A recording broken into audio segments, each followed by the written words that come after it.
Hello everyone, welcome back to the Little River Railroad. Haven't got my tooth in again today.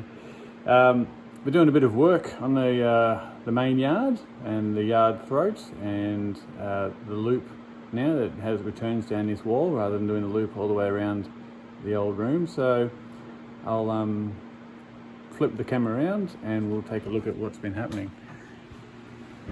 So as you can see, there's the main yard. Got a couple of locos in there at the moment, and the biggest change I've had to do is up around here. I've had to redo the yard throat and entrance. It all used to be a lot more compact than that because I had the smaller yard area, of course, but it was also in that one corner. So this way I've got the main line, the departures and arrivals track, and then I've got my other lines down to storage and sidings, etc, etc. Just do a bit of a long shot there. You can see the layout that I've got at the moment. I'm going to change up the back there eventually. So, but what I've got now is the yard comes all the way down to this peninsula and enters back onto the main there. I'm going to have my yard lead coming down here and just going up to stub end at that wall, but then the main line is now going to come in around this loop, and then that's going to head back down and join on to down there.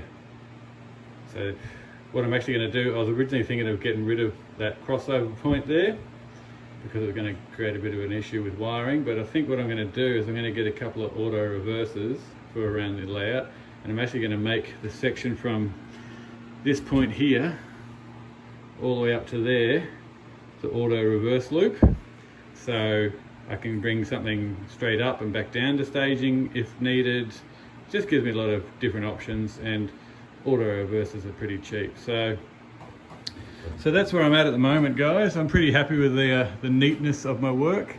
In the middle here I could put a little industry down here where that old main kink's there. I could put a point in and then bring another industry into where I've got all this timber sitting. I use all these billets of blackwood and Australian hardwoods to weigh down my track work when I first silicon it down. So I think I've mentioned in the past, I'm just using the Atlas Code 55 track.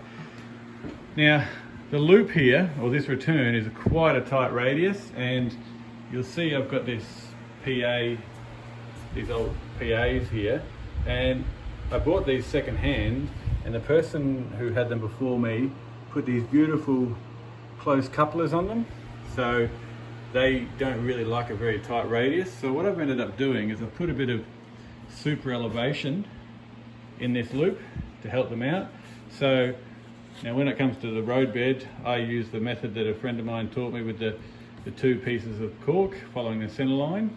This is 3mm cork, while this on here I've used 3mm cork on the outside line, but then I think it's 1mm or 1.5mm cork, maybe 2, but anyway, smaller cork on the inside, and then once it's glued, sanded them in together, and that's given me a good super elevation around that corner, so everything goes quite well.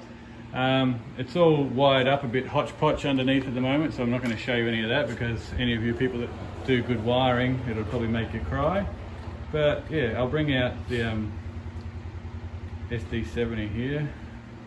Everything seems to be running quite well. Now I have got some little insulated track joiners there, but I'm just running a jump wire just to get them over. But everything seems to run nice and smooth. Being a bigger layout, I'm thinking I'm going to have to get like a power booster pack to get power around the layout.